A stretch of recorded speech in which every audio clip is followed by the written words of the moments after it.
இயேசு கிறிஸ்து வந்து ஒரு ஸ்திரீ வந்து கேட்குறாங்க, என்னது, என் மகளுக்கு வந்து பிசாசு பிடிச்சிருக்கு, சுகமாக்குங்கன்னு. ஆண்டவர் சொல்கிறார், பிள்ளைகளின் அப்பத்தை எடுத்து நாய்க்குட்டிக்கு போடுறது நல்லதல்ல அப்படின்னு சொல்கிறார். அப்போ இந்த இடத்துல வந்து பார்க்கும்போது ஒரு ஸ்திரீ பின்தொடர்ந்து வந்துக்கிட்டே இருந்தவங்களுக்கு கூட இயேசு கிறிஸ்து வெகு நேரம் கழித்து தான் அதிசயம் அற்புதம் செய்தார். ஆனால் இந்த இடத்துல பாருங்கள், அந்த பெண்ணுடைய வாழ்க்கை சொல்லாமலேயே சொல்லி காட்டுகிறது.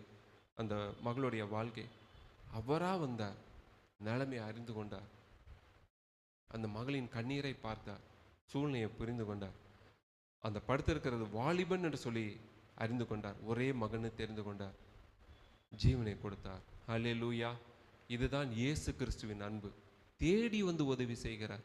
தேடி, ஒரு கைம்பெண்ணுக்கு தேடி வந்து உதவி செய்கிறார்.